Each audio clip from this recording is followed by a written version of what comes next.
Class 10 के mathematics course के साथ exercise 20.1 unit number 20 theory of coordinate equation ये हम कंटिन्यूस हमारे पास।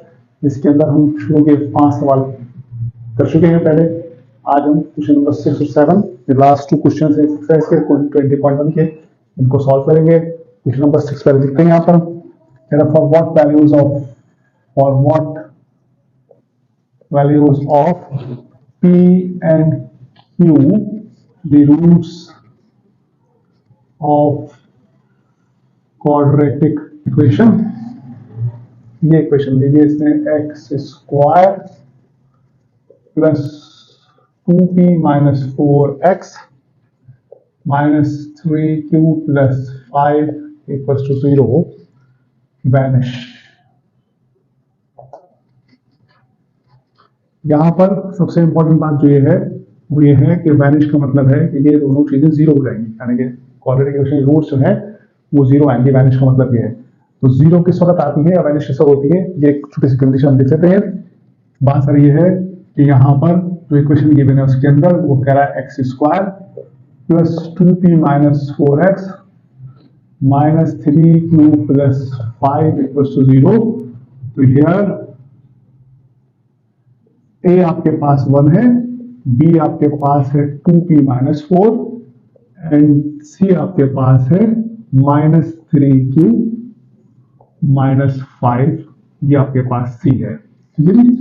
अच्छा, ये रूट्स यहां पर जुमला लिखना पड़ेगा आपको कि roots of coordinate equation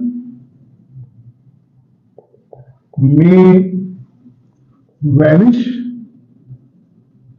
if and only if b is equals to c equals to 0। जब b और c दोनों वैल्यू 0 के बराबर हो तो कोऑर्डिनेट वैल्यू जाती है, यानी कि b भी 0 है और c भी 0 है, तो that is b equals to 0 and c equals to 0। तो यहां पर b आपके पास है 2p माइनस 4 equals to 0, तो p आपके पास आ जाएगा 4 और p आपके पास आ जाएगा 4/2 और p आपके पास आ जाएगा 2, और c आपके पास है minus 3q minus 5 equals to 0, तो रहेगा minus 3q equals to 5 and q equals to minus 5/3। ये आपके पास q की वैल्यू आ गई, ये आपके पास p की वैल्यू आ गई। ये हो गया आपका क्वेश्चन नंबर 6 सॉल्व हो गया, एक्सरसाइज 20.1 का सेकंड लास्ट क्वेश्चन। इसके बाद लास्ट क्वेश्चन करेंगे। इसमें से इंपॉर्टेंट बात थी कि उसने कहा था कि कब ये रूट्स वैनिश होंगी, कंडीशन याद रखनी है। यहाँ पे ये जो पैरेंट लिखा है ये बहुत इंपॉर्टेंट है, ये कंडीशन आपको याद रखनी है कि रूट्स ऑफ कोऑर्डिनेट इक्वेशन में वैनिश, कोऑर्डिनेट इक्वेशन में vanish if and only if b equals to c equals to 0, यानी कि b और c भी दोनों अगर 0 के बराबर होंगे तो कोऑर्डिनेट इक्वेशन के रूट्स वैनिश हो जाएंगे। तो हमने दोनों कंडीशन उठा ली, b को भी 0 ले लिया और c को भी 0 ले लिया। यहाँ पर b के ऊपर करके p निकाल लिया, यहाँ पर c के ऊपर करके q निकाल लिया। हमें ये फाइंड करना था p और q की वैल्यू हमें फाइंड करनी थी। यहाँ पर ये आपके पास हो गया क्वेश्चन नंबर 6। इसके बाद इसका लास्ट क्वेश्चन है क्वेश्चन नंबर 7। उसके अंदर हमें दो चीजें शो करनी है। क्वेश्चन नंबर 7 कह रहा है show that the roots of the quadratic equation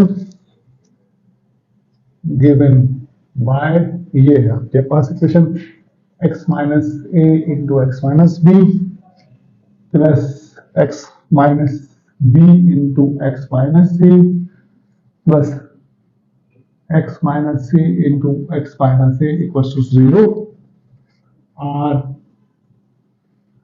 real and they cannot be equal. They cannot be equal unless a equals to b equals to c। ये दो बातें हमें प्रूव करनी है इसके अंदर। एक तो ये कि इस इक्वेशन की जो रूट्स है वो रियल होंगी, और दूसरी बात ये है कि वो इक्वल नहीं होंगी।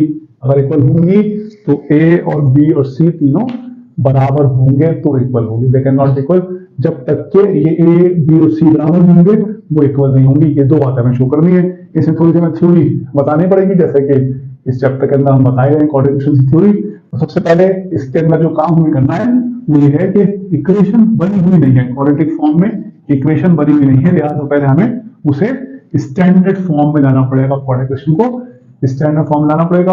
और स्टैंडर्ड फॉर्म में लाने के लिए पहले हमें ये इक्वेशन यहां से उतारनी पड़ेगी। इक्वेशन जो दी हुई है उससे यहां से सॉल्यूशन शुरू करते हैं। इसका इक्वेशन दी हुई है उसने x minus a into x minus b plus x minus b into x minus c plus x minus c into x minus a equal to 0। पहले इसको हम स्टैंडर्ड फॉर्म में ले आते हैं। स्टैंडर्ड फॉर्म में लाने के बाद देखेंगे कि इसमें हमें आगे क्या बनना है। याद रहे कि ये रियल और अनलेस इक्वल टू 0 इसका ताल्लुक डिस्क्रिमिनेंट से होगा, बी स्क्वायर माइनस 4ac से। तो हम पहले इसको स्टैंडर्ड फॉर्म में ले आए, फिर बी स्क्वायर माइनस 4 से निकालेंगे तो पहले रखे रियल कब आता है और ये बराबर क्यों नहीं होगा।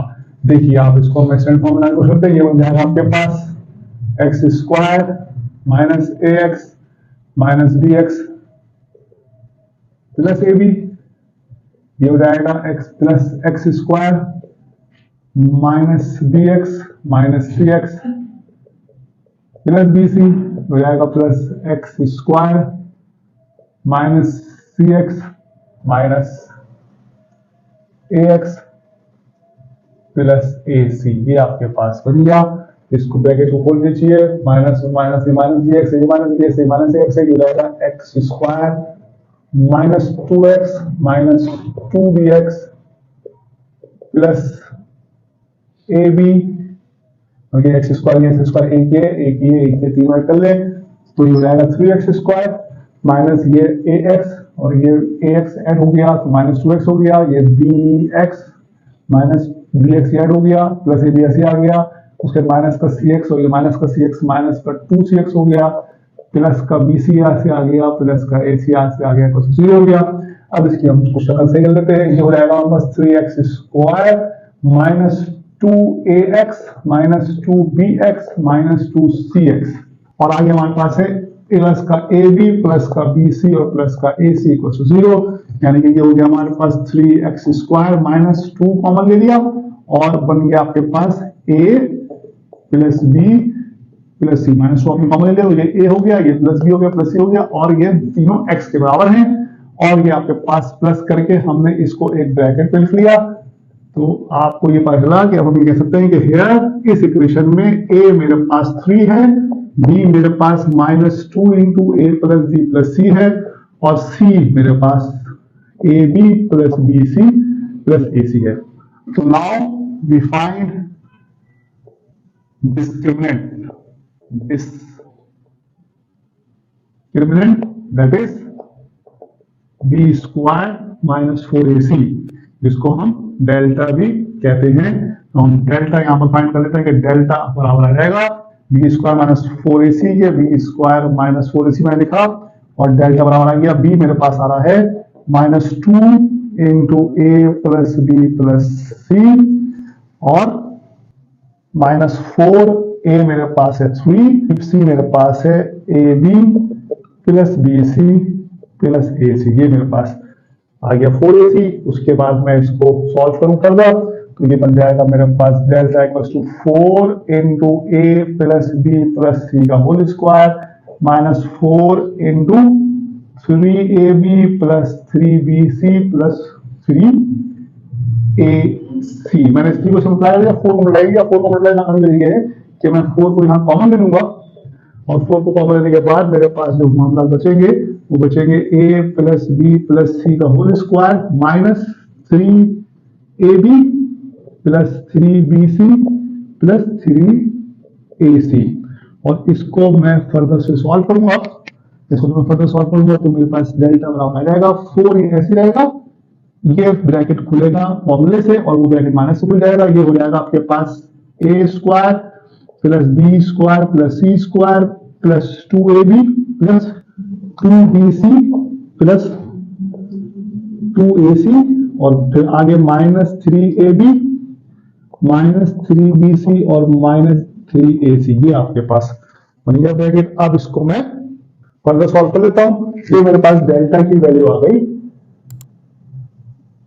डेल्टा की वैल्यू मेरे पास आ गई है 4 into a square plus b square plus c square minus a b minus b c और माइनस ए सी। उसके बाद ये जो 4 है इसको मैं कुछ इस तरह से तोड़ लूंगा 2 इंटू 2 करके, तो ये 2 into 2 plus a square plus b square plus c square minus a b minus b c minus a c, और इस 2 से मल्टीप्लाई कर दूंगा पूरे ब्रैकेट को, ये 2 ये बाहर रखूंगा ऐसे, अंदर वाले पूरे ब्रैकेट को 2 से मल्टीप्लाई कर दूंगा, तो ये हो जाएगा मेरे पास 2a square plus 2b square plus 2ac square minus 2ab minus 2bc minus 2ac, और उसके बाद मैं इसको, ये हो जाएगा मेरे पास 2 into a square plus b square plus b square plus c square plus c square minus 2ab minus 2bc minus 2ac। अब यहां से आपके पास 3 फॉर्मूले बन जाएंगे। देखिए डेल्टा बराबर आ जाएगा 2a square minus 2ab plus b square, ये हो गया, plus a square minus 2ac plus c square plus b square minus 2bc plus c square, ठीक है जी। और उसके बाद मैं इसको फर्दर डेल्टा लगा रहेगा 2 इंटू ए माइनस बी का whole square plus a minus c का whole square plus b minus c का होल स्क्वायर। अब यहां पर स्क्वायर वैल्यूज आ गई, तो since it's a perfect square, it's a perfect square, therefore roots are real। ये बात एक तो बात समझ आई। दूसरी बात दोस्तों नॉट इक्वल, ये कब इक्वल होते हैं? द रूट्स आर इक्वल, यहां पर मैं इसको ऐसे निशान बना के लिख रहा हूं, the roots are equal only when delta is equals to 0। जब डेल्टा 0 के बराबर होता है तो रूट्स इक्वल होते हैं, तो डेल्टा का 0 के बराबर होगा तो इट मींस के जो आपके पास ये आया हुआ है 2 इंटू ए माइनस बी का whole square plus a minus c का होल स्क्वायर और बी माइनस सी का होल स्क्वायर, ये अगर 0 होगा तो रूट्स इक्वल होंगे, अदरवाइज रूट इक्वल नहीं होंगे। तो इसको हम सॉल्व करने की कोशिश करें, तो ये 2 यहाँ पर मल्टीप्लाई होते हैं सबसे, बाद में डिवाइड रहेगा, तो ये रहेगा आपके पास, अब बन जाएगा a माइनस बी का whole square plus a minus c का whole square plus b minus c का होल स्क्वायर। यहाँ पर एक बड़ा ब्रैकेट ले लें क्योंकि ये 2 सबके साथ है, ये 2 सबके साथ है, ज्यादा हमने बड़ा ब्रैकेट ले लिया है, यहाँ पर भी एक बड़ा ब्रैकेट लगा दीजिए और ये फिर 2 उधर चला गया। अब उसको हम बोलते हैं 0 से डिवाइड होने के बाद ये 0 रह गया। अब क्या मामला है, अब ये 3 पॉजिटिव वैल्यू ऐड होकर 0 हो गए, तो यहाँ पर एक जुमला हमें लिखना पड़ेगा, ये तीनों वैल्यूज पॉजिटिव वैल्यू है, स्क्वायर नहीं तीनों स्क्वायर है, तीनों पॉजिटिव वैल्यू है और तीनों ऐड होकर 0 आ रहा है, ये किस वक्त पॉसिबल है? The sum of positive value can only be 0 if all the values are 0। तमाम नंबर अगर आप 3 पॉजिटिव वैल्यू को ऐड कर रहे हैं और उसका आंसर 0 आ रहा है, मतलब तीनों 0 होंगे, यानी कि ये a माइनस बी भी 0 होगा, a माइनस सी भी 0 होगा, b माइनस सी भी 0 होगा। यही बात हमने यहाँ पर कही है 0, दैट इज यहां हम देते हैं a minus b equals to 0, a minus c equals to 0 और b minus c equals to 0। तो यहां से a आपके पास आ गया b के बराबर, यहां से a आपके पास आ गया c के बराबर और यहां से b आपके पास आ गया c के बराबर, यानी कि अब a b के बराबर है और b भी c के बराबर है और a भी c के बराबर है, तो इट मींस कि हुआ कि a equals to b equals to c। तो अगर a equals to b equals to c है तो ही इसकी जो रूट्स होंगी वो इक्वल होंगी, अदरवाइज इक्वल नहीं होगी। ये हमने प्रूफ किया आपके सामने। उससे कहा ना कि देखिए not be equal unless a equals to b equals to c, तो a equals to b equals to c होंगी तो इक्वल होंगी, क्योंकि ये 0 के बराबर सब आता है जब ये इसकी रूट्स जो है वो इक्वल हो। तो roots can not be equal, आप देते हैं hence roots can not be equal unless a equals to b equals to c और रूट जीरो का मतलब ये होगा कि डिटरमिनेंट जो आपके पास डिस्क्रिमिनेंट जो है वो जीरो आता है, इसलिए ये roots a equals to b equals to c होने चाहिए। ये आपका क्वेश्चन हो गया लास्ट, क्वेश्चन नंबर 7 है ये एक्सरसाइज 20.1 का। इसके अंदर आपने शो करना है कि जो रूट्स है क्वाड्रेटिक की वो एक्सपोनेंस की जो रूट्स है वो रियल होती है। यहाँ तक हमने शो किया, यहाँ पर हमने वैल्यू निकाली, जहां पर पॉडी वैल्यू आई इसका मतलब ये रियल होगी, परफेक्ट स्क्वायर तो रियल है। और उसके बाद उसने कहा कि बराबर भी होंगे, बराबर उसका मतलब होती है जब डिस्टेंस जीरो आता है, तो मैंने कहा डिस्टेंस अगर जीरो है तो बराबर होंगी, और डिस्टेंस जीरो हमने कैसे साबित किया कि ये उस वक्त तक होंगे जब तक ए बी और सी तीनों बराबर ना हो। ये आपके सामने सोल्यूशन हो गया 20.1 यहाँ पर एंड हुई।